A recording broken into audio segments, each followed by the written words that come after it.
It was never your husband, Vanessa. My mother said that to me 11 months after my sister married the man I used to call mine, sitting in my kitchen with a glass of wine she hadn't touched, her hands shaking in a way I'd never once seen from her in 38 years of being her daughter. It was never about Grant at all. I need you to understand that before I say anything else. My name is Vanessa Colby. I'm 38 years old, an architect in Savannah, Georgia, and for 11 months I believed the worst thing that had ever happened to me was my younger sister falling in love with my husband while I was still wearing his ring. I was wrong about that. The worst thing hadn't happened yet. It was sitting across from me at my own kitchen table, working up the courage to finally tell me the truth. I want to start further back because I don't think the ending means anything without the beginning, and the beginning of this story doesn't actually start with my marriage. It starts with a piece of land on the Georgia coast that had belonged to the Whitfield family for 4 generations, long before I ever met any of them, long before any of what happened to me had a reason to happen at all. I met Grant Whitfield when I was 28, hired by his family's development firm to consult on the restoration of a historic property downtown, a crumbling cotton warehouse the Whitfields wanted converted into loft apartments without losing the bones of what made the building worth saving in the first place. Grant was the firm's project lead, 30 years old at the time, careful and precise in a way I found genuinely appealing after years of dating men who treated precision like something beneath them. We worked together for 4 months before either of us said anything about it out loud, and I remember thinking, the night he finally did, that I had never met anyone who made patience look so much like confidence. Those first months of dating him were unhurried in a way I'd never experienced before. Long dinners that ran late because neither of us wanted to be the one to suggest leaving. Weekend drives up the coast to look at old buildings he thought I'd find interesting. Entire evenings spent on his porch with nothing more urgent between us than a bottle of wine, and an ordinary conversation neither of us felt any need to rush through. I remember telling Sasha early on that I'd finally met someone who made me feel like I could stop performing the version of myself I usually brought to new relationships, and I meant it completely at the time, which is part of what made everything that came later feel so specifically disorienting once I understood how much of that ease had apparently only ever been true for one of us. Grant's family, I came to understand over our 2 years of dating, carried a particular kind of weight that most families I'd grown up around didn't have to carry. His father, Elias Whitfield, had built the family's development business from a single strip of coastal land into one of the largest private landholders in the county, and by the time I met Grant, Elias was already sick, the specific, slow decline of a man who had spent his whole life certain he'd have more time to put his affairs in order than he actually did. Elias died the spring before Grant and I got married, and I want to describe the funeral a little because I think it matters for understanding everything that came later. It was a large, formal affair held at the same coastal property the family had owned for generations, and I remember standing beside Grant at the graveside, watching his mother, long since divorced from Elias and living 2 states away, hold herself with a strange, watchful stillness that I didn't understand yet and wouldn't fully understand for another 9 years. Grant and I married a year later, a small ceremony at that same coastal property, under an oak tree draped in the kind of Spanish moss that made every photograph from that day look like it belonged in a magazine. My mother, Eleanor, cried through the entire ceremony, the specific, theatrical crying she reserved for moments she considered significant enough to perform for an audience, and my younger sister Rena stood beside me as my maid of honor, 24 years old at the time, holding my bouquet while I said my vows, smiling in every photograph in a way I never once questioned until years later, when I finally understood exactly what that smile had actually been hiding. I still have the photographs from that day, tucked into a box in my closet I haven't opened in over a year, and I remember, the last time I looked through them, being struck by how genuinely happy everyone in them appeared, my mother dabbing her eyes with a handkerchief, Rena laughing at something just out of frame, Grant looking at me the way I'd once believed, completely. A person only looks at someone they intend to spend the rest of their life with. I don't think any of that happiness was fake, exactly. I think, more likely, none of us yet understood what any of us were actually capable of, given the right circumstances and enough time. I want to be honest about my marriage to Grant, because I think the honesty matters more than the tidy version. For most of 9 years, it was a good marriage, not perfect, but real, built on the specific, unglamorous foundation of two people who genuinely liked spending their days together. We built a life in a renovated townhouse near the historic district, close enough to both our offices that we often walked home together, stopping some evenings for oysters at the same small counter restaurant 3 blocks from our door, the kind of small, repeated ritual that accumulates, over years, into something that feels less like routine and more like the actual architecture of a life. I don't think, looking back, that I ever once seriously doubted where I stood with him, not until the year everything came apart. The unraveling started small, the way these things usually do, small enough that I spent months explaining each individual piece away before I was finally forced to look at the whole shape of it at once. Grant started working later, more frequently, always with a reasonable explanation attached, a permitting issue, a client dispute, a subcontractor problem that needed handling in person instead of over the phone. He started taking his phone into the bathroom when he showered, a detail so small I almost feel embarrassed admitting I noticed it, except that I did notice it, the way you notice almost everything about a person you've spent 9 years learning the rhythms of, even when you're not consciously looking for anything wrong. I found out about Rena the way I imagine most people find out about the person who's been quietly stepping into the shape of their life, not through some dramatic confrontation, but through a small, ordinary mistake. Grant left his laptop open on our kitchen counter one evening while he ran out for takeout, and a message notification slid across the top of the screen from a name I recognized instantly, because it was my own sister's name, attached to a preview line that made the floor of our kitchen feel, for a moment, like it had tilted several degrees without actually moving at all. I didn't open the message. I want to be clear about that because I think it matters. I didn't need to open it to understand, in the specific, sinking way you understand things your body knows before your mind is caught up, exactly what I was looking at. I closed the laptop, sat down at our kitchen table, and waited for Grant to come back with dinner. The same stillness I would come to rely on for months afterward already beginning to settle into place. "How long have you and Rena been sleeping together?" I asked, before he'd even finished setting the takeout bags down on the counter. He didn't deny it. I want to give him that much credit, the same way I'd later come to understand I needed to give my whole family very little credit for anything else. He set the bags down slowly, the way you set something down when you already know the next several minutes of your life are going to be worse than the ones before it, and told me, quietly, that it had started 4 months earlier, at a family dinner I hadn't been able to attend because of a work trip, and that he was sorry, genuinely sorry, in a way that somehow made the whole thing feel worse instead of better. I didn't scream. I didn't throw anything, though I remember, distantly, wanting to. I just sat at that table, feeling something in my chest go very still and very cold, the way water goes still right before it freezes, and asked him the only other question that mattered to me in that moment. "Do you love her?" He was quiet for a long time before he answered, long enough that the silence itself was almost an answer on its own. "I think I might," he finally said. "I didn't expect to. I want you to know that.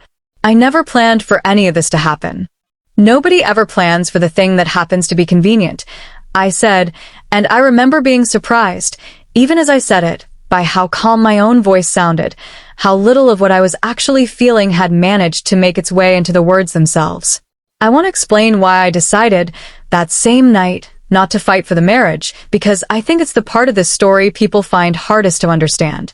It wasn't dignity, exactly, though I've let people assume that over the years because it was easier than the truer explanation. It was that somewhere in the hour after Grant told me the truth, sitting alone in our bedroom while he slept, or pretended to sleep, in the guest room for the first time in 9 years, I understood, with a clarity that surprised me, that I didn't actually want to spend the rest of my life married to a man who had needed for months to decide whether to tell me the truth about my own sister. The betrayal itself was devastating. The realization that I didn't want to fight to keep it anyway felt, strangely, like the first honest thing either of us had managed in weeks. I filed for divorce 3 weeks later. I didn't call a family meeting. I didn't confront Rena directly, not at first, mostly because I genuinely didn't trust myself to be in a room with her yet without saying something I couldn't take back. I called my closest friend, Sasha, a family law attorney who'd been practicing for over a decade by then, and let her walk me through the practical mechanics of ending a marriage without letting it consume the next several years of my life. You're allowed to be angry, Sasha told me, sitting across from me in her office a few days after I filed, watching me answer her questions about our joint accounts with a composure she clearly found unsettling. You don't have to perform calm for my benefit. I'm not performing it, I said. I think I'm just tired of being surprised by people I trusted. Being angry takes more energy than I have left to give either of them right now. She studied me for a long moment across her desk, the way she'd studied clients for years, I imagine, trying to gauge how much they were genuinely holding together versus how much they were simply postponing a collapse she'd already watched dozens of other people postpone in that exact chair. For what it's worth, she finally said, I've watched a lot of people walk through this office in the worst weeks of their lives, and most of them spend the first several sessions trying to convince me the marriage is salvageable, even when it very clearly isn't. You're the first person in a long time who walked in already knowing exactly what she wanted. I don't know if that makes this easier or harder for you long term. I just know it's rare. The divorce moved quickly, mostly because Grant, eager to move forward without the friction of a contested settlement, agreed to terms that were, by any reasonable measure, more than fair to me. I kept the townhouse, along with enough of our joint savings to feel financially steady without his income, and by the time the paperwork was finalized, 5 months after that kitchen conversation, I had already mostly started building a version of my life that didn't have room in it for either of them. I remember Sasha telling me, near the end of that process, that she'd rarely seen a settlement move so cleanly, so free of the usual bitter negotiation over furniture and photographs, and who kept which set of friends. He's not fighting you on anything, she said, reviewing the final paperwork with me in her office. Most people in his position drag things out for months just to feel like they still have some control over how it ends. He's practically racing to sign this. I didn't think much of that observation at the time, beyond a distant, tired gratitude that at least this part of the whole ordeal was going to be simple. It wasn't until my mother's confession, over a year later, that I understood there might have been a much colder, more practical reason underneath his eagerness to close things out quickly and quietly, a birthday already visible on the horizon, and a marriage he needed room to rebuild before it arrived. My mother, Eleanor, handled the entire situation the way she handled most difficult truths in our family, by refusing to fully look at any single part of it directly. She called me the week the divorce was finalized, her voice doing the careful, diplomatic thing it always did when she was trying to avoid taking a side she'd already quietly taken. I just don't want this to break our family apart, Vanessa, she said, the same sentence, almost word for word, that I imagine most mothers in situations like mine reach for, as if naming the fear out loud might somehow prevent the thing they're afraid of. It already broke apart, Mom, I said. Rena broke it. I'm just the one who's not pretending otherwise. Grant and Rena married 9 months after my divorce was finalized, quickly by almost any measure. Quick enough that I remember being mildly surprised by the pace of it, even from the careful distance I'd built between myself and all of it by then. I wasn't invited, which I appreciated more than I probably let anyone know at the time, and I heard about the wedding secondhand, through my mother, who described it in the same careful, diplomatic tone she used for everything that touched too close to the parts of our family she didn't want to examine too honestly. She mentioned, almost in passing, that Rena had pushed hard for a date before the end of the year, citing venue availability, though I remember, even then, thinking it was an oddly specific thing to rush for two people who'd apparently fallen in love on their own unhurried timeline. I want to be honest about the year that followed because I think the honesty matters more than the tidy version. I did not spend it pining or plotting or waiting for some dramatic reckoning to arrive, and even the score on my behalf. I built my architecture practice into something genuinely successful, took on a partner, moved into a firm-owned studio downtown with better light than I'd ever had before, started running again, started, slowly, dating someone new, a marine biologist named Theo, who made me laugh in a way I hadn't laughed in longer than I wanted to admit. My relationship with my mother thinned out during that year, not through any single dramatic break, but through the ordinary, quiet way relationships thin when one person keeps declining to fully see what happened to the other. There were small moments during that year that I only fully understood the weight of later, looking back with the information my mother eventually gave me. She called more often than usual that spring, always with some vague, circling question about how I was managing financially, whether I'd need to sell the townhouse, whether I had savings set aside beyond what the settlement had given me.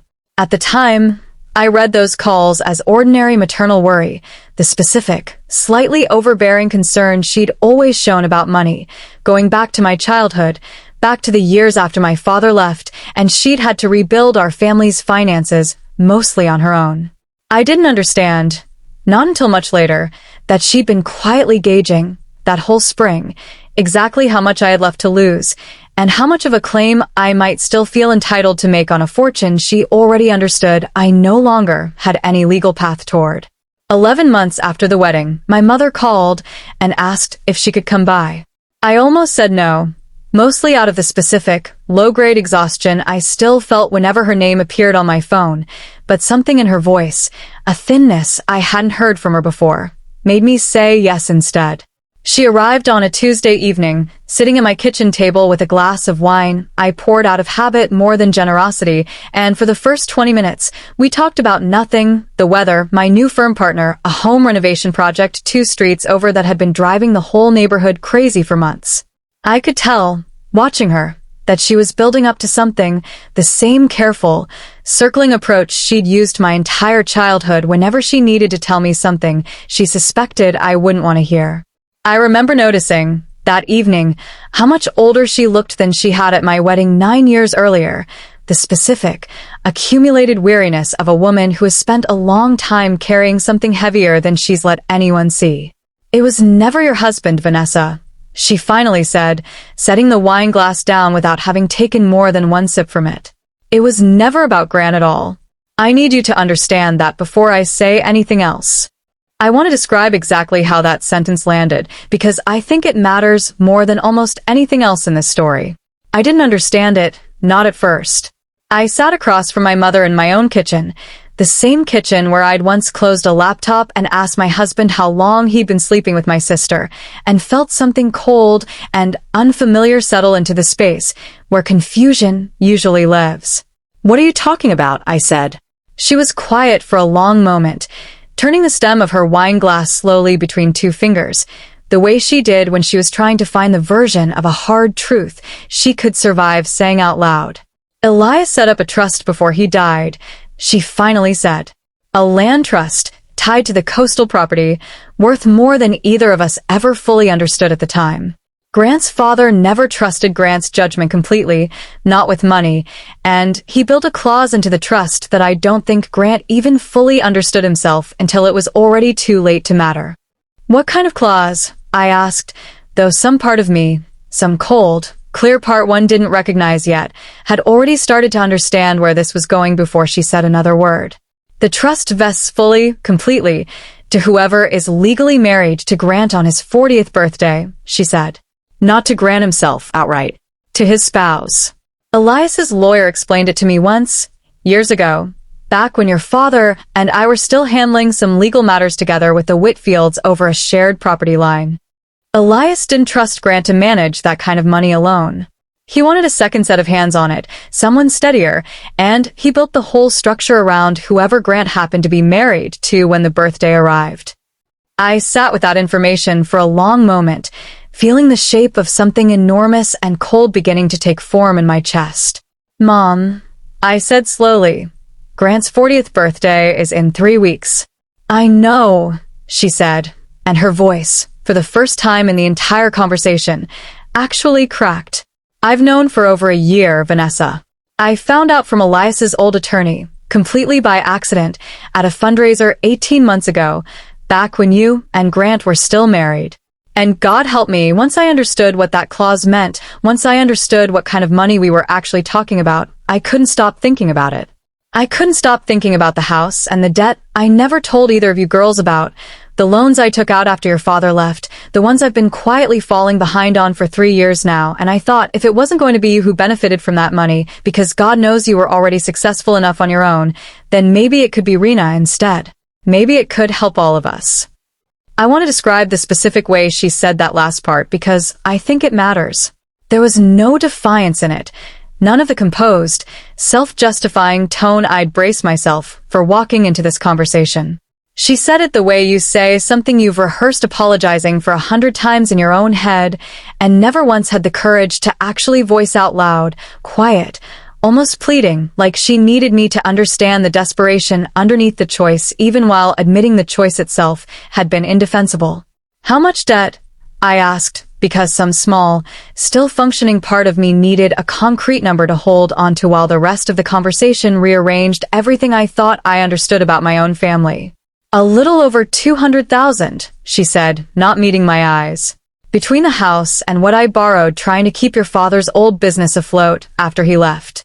I never told either of you because I didn't want you thinking less of me for how badly I'd managed it. I didn't say anything for a long time. I want to be honest about that silence because I think it was the longest silence of my entire life. Longer than the one after Grant told me about Rena.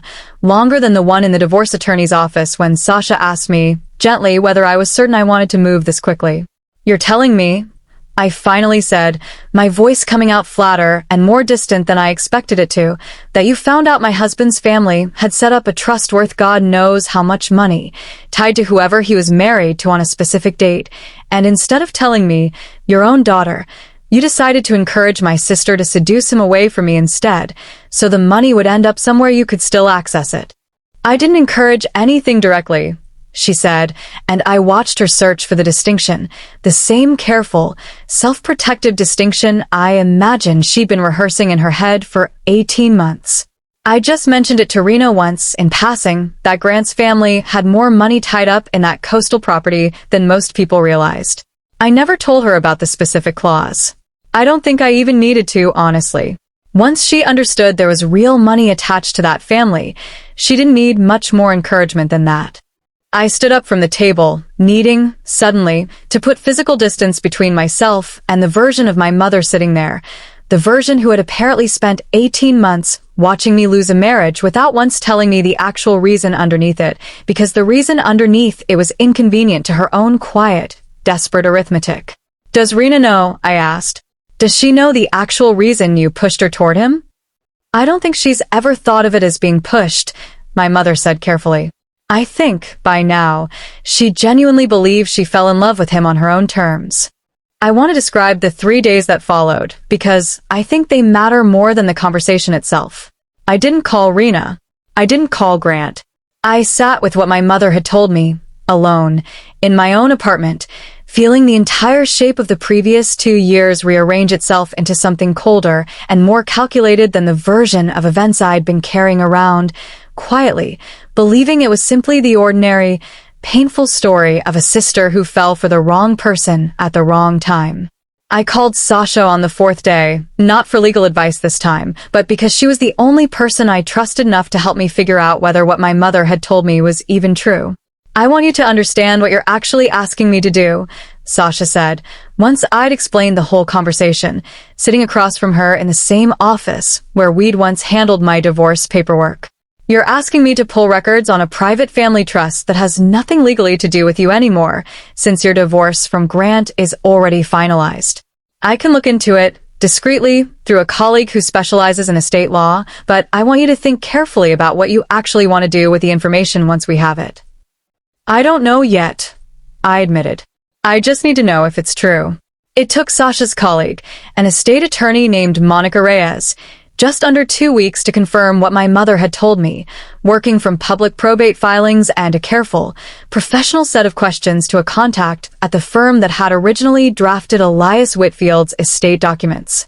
The clause was real, worded almost exactly the way my mother had described it, an unusual, old-fashioned structure that Elias's own attorney had apparently tried, unsuccessfully, to talk him out of years before his death. Whoever was legally married to Grant Whitfield on the date of his 40th birthday would inherit direct, controlling access to a trust built around the coastal property and its associated development rights, a sum Monica estimated, conservatively, at somewhere between $4 and $6 million. Monica walked me through the documents themselves in her office, a small, cluttered space lined with the kind of dense legal binders that made the whole conversation feel more clinical than the emotional weight of it actually deserved. It's an unusual structure, she said, tapping a page covered in dense, formal language I could barely parse on my own. Most trusts like this vest to the blood relative directly, with a spouse named only as a secondary beneficiary in specific circumstances, widowhood, incapacity, that sort of thing. This one skips grant almost entirely and goes straight to whoever holds the legal title of spouse on a fixed date. I've seen structures like this maybe twice in 15 years of practice, usually written by a parent who has very specific, very personal reasons for not trusting their own child with unrestricted access to that kind of money. Do you think Elias knew this could happen? I asked. That someone might, essentially, engineer their way into being the spouse on that specific date? Monica considered the question for a long moment before answering. I think it's more likely he never imagined anyone would go to quite this much trouble, she said. Clauses like this are usually written defensively, against a feared outcome, not offensively, anticipating someone might actually orchestrate their way toward the exact date. But intent rarely matters as much as structure, once the paperwork exists. The structure is what people eventually find their way toward exploiting, whether or not the person who wrote it ever imagined that particular version of exploitation. I sat with that number for a long time after Monica delivered it, feeling less like the devastated ex-wife I'd expected to feel, and more like a woman finally looking at a complete, accurate map of a country she'd spent 2 years wandering through blind. What do you want to do? Sasha asked me, once Monica had confirmed everything and left us alone in her office. I thought about that question longer than I expected to. I thought about Grant, arriving home with takeout bags 2 years earlier, telling me he thought he might love my sister. I thought about Rena, standing beside me at my own wedding, holding my bouquet, smiling in a way I now understood might have already contained the first quiet seeds of whatever came later. I thought about my mother, sitting in my kitchen with a glass of wine she hadn't touched, finally admitting, after 18 months of silence, that she'd let me lose my marriage without once telling me the real reason underneath it, because telling me would have cost her the version of the outcome she actually wanted. I don't want to stop the wedding money from going to whoever it's legally supposed to go to, I finally said. That's not mine to interfere with, and honestly, some petty part of me almost wants Rena to have to live inside whatever she actually built to get it. But I want Grant to know exactly what he's actually walking into on his birthday. He deserves to understand the full shape of the marriage he's currently in, the same way I deserve to understand the full shape of the one I lost. I want to be honest about why I made that decision because I think it matters more than the decision itself. It wasn't generosity toward Grant, exactly, and it wasn't really an attempt to sabotage Rena's marriage out of some belated, righteous anger either. It was simply that I had spent 2 years being the only person in that entire situation who didn't have access to the full truth, and I had decided, somewhere in Monica's office, that I was done being the person left holding the smallest, most incomplete version of events while everyone around me quietly managed a fuller picture. Before I went anywhere near Grant, though, I decided there was one conversation that needed to happen first, in the open, with both my mother and my sister in the same room, hearing the same words at the same time, instead of each of them continuing to carry their own separate, convenient version of what had actually happened. I called my mother on a Thursday evening and told her, plainly, that I wanted to see her and Rena together at her house that Sunday, and that I already had everything Monica had confirmed printed and ready to bring with me. She didn't ask why. I think, by then, some part of her had been waiting almost as long as I had for the day this conversation would finally happen out loud instead of staying folded quietly into a private confession at my kitchen table.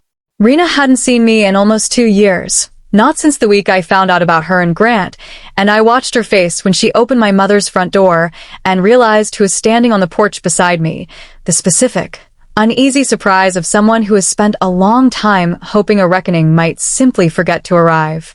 We sat in my mother's living room, the same room I'd grown up doing homework in, and I set Monica's folder on the coffee table between us without any preamble, the same slow, deliberate motion I imagine every woman in a story like this one eventually learns for herself, whether she wants to or not. I want to read something out loud, I said, opening the folder to the page Monica had flagged for me, the summary of the trust clause in its exact legal language. I read it slowly, clearly, watching Rena's face change with every sentence, watching the specific moment she understood, fully, for the first time, that the money attached to her own marriage had been the entire architecture of how it started. That's not, That's not what happened between me and Grant, Rena said, her voice climbing into something sharper, more defensive than I'd ever heard from her before. I didn't even know about any trust. I fell in love with him. That part was real, whatever else was going on underneath it. I believe that you believe that, I said, keeping my voice level, the same level voice I'd used with my mother 2 weeks earlier. But I don't think you get to decide that on your own anymore. Not once you hear what Mom actually knew, and when she knew it. I turned to my mother, who was sitting very still in her chair, her hands folded tightly in her lap. Tell her, the same way you told me. 18 months. A fundraiser. A number on a piece of paper that made your own debt feel solvable if the right daughter ended up married to the right man on the right date. My mother's composure, the same careful, diplomatic armor she'd worn through every difficult conversation of my entire childhood, finally cracked completely under Rena's stare. I never told you to do anything, she said to Rena, her voice thin. I only mentioned once that the Whitfields had more money than people realized. You knew exactly what that would do, I said. You've watched Rena her whole life. You knew mentioning it once would be more than enough. Rena didn't cry, not right away. She sat very still for a long moment, staring at the folder on the coffee table, and when she finally spoke, her voice had gone quiet in a way that felt more unsettling than the anger before it. You used me, she said to our mother. You used both of us. You let me become the person who destroyed my own sister's marriage, and you let me believe the whole time that it was just something that happened between two people who fell for each other. She looked up at me, something raw and unguarded crossing her face for the first time since I'd walked through the door. I'm not asking you to forgive me, Vanessa. I don't think I've earned the right to ask you for anything at all. I just need you to know I didn't understand what I was actually inside of, not until right now. I didn't offer her comfort. I want to be honest about that because I think it matters. I wasn't there to repair anything between the three of us that afternoon. I was there to make sure the truth existed, finally, in a room all three of us occupied at the same time, instead of scattered across separate, private conversations where each of us could keep managing our own convenient version of it. I closed the folder, stood up, and told them both, plainly, that whatever they decided to do with what they now knew was no longer something I needed to be present for. I met Grant for coffee 8 days before his 40th birthday, the first time we'd been alone together since the divorce finalized. He looked older than 2 years should have made him look, the particular, worn tiredness of a man who has spent a long time managing a life that doesn't quite fit the way he thought it would. I told him everything, plainly, without embellishment. The trust clause, my mother's debts, the 18 months of silence, the timeline that suddenly made his and Rena's rushed wedding look less like a love story and more like a calculated deadline.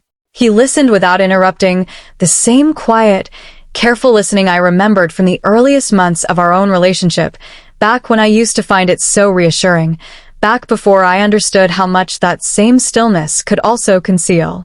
Partway through, he asked me to slow down and repeat the exact figure Monica had given me, and I watched something in his face change as I said it out loud a second time, the specific expression of a man recalculating an entire understanding of his own marriage in real time.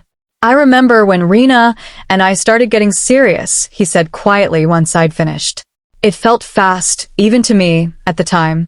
I told myself it was just because I already knew the family so well because it didn't feel like starting over with a stranger the way it usually does. I never let myself examine that feeling much closer than that.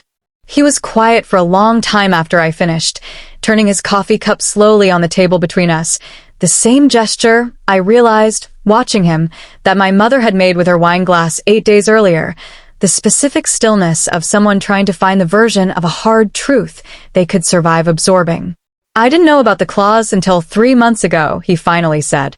My father's attorney finally sent over the full trust documentation ahead of my birthday. I found out, and I didn't say anything to Rena, because I told myself I wanted to see if she'd still seem like she loved me the same way once the money was actually close enough to touch.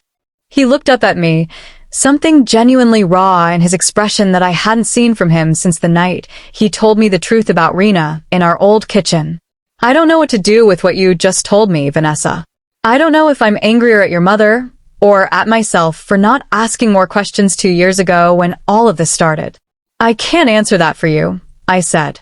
I just didn't want to be the reason you found out too late to decide anything for yourself. He asked me, before we parted that afternoon, why I'd bothered telling him at all, given everything that had already passed between us. I thought about the question longer than I expected to before answering. Because 2 years ago, I was the only person in this entire situation who didn't get to make an informed decision, I said. I'm not interested in being the reason someone else doesn't get to either, even if that someone is you. I don't know, to this day, exactly what conversation Grant had with Rena in the days following that coffee because I made a deliberate choice not to ask, not out of indifference, but because I understood, finally, that whatever happened next between the two of them belonged entirely to their own marriage, the same way my own reckoning had once belonged entirely to mine. What I do know is that Grant's 40th birthday came and went. The trust vested exactly the way Elias Whitfield had structured it to whoever was legally his wife on that specific date, and that 6 weeks later, my mother called to tell me, her voice thin and careful in a way I recognized completely, that Rena had filed for divorce. I didn't ask for details. I didn't reach out to Rena and she didn't reach out to me. I understood, without needing anyone to explain it further, that whatever she'd actually built with Grant, however it had started, had apparently not been sturdy enough to survive the specific, cold clarity of both of them finally understanding exactly what the other one had actually been standing on the whole time. I want to talk about my mother because I think she's the part of this story people are most curious about, more than Grant, more than Rena, more than the money itself. I haven't spoken to her since that call about Rena's divorce. I don't say that with any particular satisfaction, and I don't say it with the specific, righteous coldness I might have reached for a year earlier. I say it simply because I understood, finally, sitting in my kitchen listening to her explain 18 months of calculated silence, that some betrayals aren't really about a single dramatic act. They're about a slow, ongoing choice to let someone you love keep walking through the dark while you quietly hold the only light that could have made the path visible. I've thought a great deal, in the months since, about the version of that conversation where she might have told me the truth the moment she learned it, 18 months earlier, back when Grant and I were still married, back when there might still have been time for me to understand what was actually happening to my own marriage instead of experiencing it as an isolated, private betrayal between 3 people who supposedly loved me. I don't know what I would have done with that information, given that early. Maybe nothing would have changed. Maybe the marriage was already more fragile than either Grant or I wanted to admit, money or no money, sister or no sister. But I think I deserve the chance to find that out for myself, with the full truth in front of me, instead of discovering, 18 months later, that the truth had been sitting in my own mother's chest the entire time, weighed silently against a debt she'd never once trusted either of her daughters enough to mention. I think about that trust clause sometimes, the strange, old-fashioned logic of a dying man who trusted a piece of paper more than he trusted his own son's judgment, and I think about how completely that single decision, made years before I ever met any of the Whitfields, ended up reshaping the entire architecture of my own life, without my ever once being told the blueprints existed. I don't know what Elias Whitfield intended, writing that clause into his estate all those years ago. I don't think he could have predicted the specific, sad chain of choices it would eventually set in motion, 3 women in one family, quietly circling the same inheritance without ever once being honest with each other about what they were actually circling. My practice is thriving now, busier than it's ever been, and Theo and I moved in together this spring, into a house with better light than either of us had separately, the kind of ordinary, unremarkable happiness I stopped letting myself expect for a while there. Back when I was still trying to make sense of a betrayal I didn't yet understand the full shape of. I don't spend much time wondering what happened to Rena or to Grant, though I hope, in the quiet, uncomplicated way you hope for people you no longer feel entangled with, that both of them eventually find something steadier than whatever they built together. What I've kept, more than anger, more than the specific, sharp clarity of finally understanding the whole shape of what happened to me, is a kind of quiet resolve about the difference between the people who tell you hard truths because you deserve them, and the people who let you wander through the dark because the truth would have cost them something they weren't willing to give up. I don't think I'll ever fully understand what made my mother choose silence for 18 months while I lost a marriage over money she wanted access to. I've decided, though, that I don't actually need to understand it in order to know exactly how much distance I need to keep between myself and that particular choice going forward. If you've stayed with me through all of this, I'd genuinely like to know whether you think Grant deserved the warning I gave him, or whether you'd have let him find out the hard way, the way I almost did. Tell me where you're watching from tonight when you drop a comment. I love seeing exactly how far these stories end up reaching.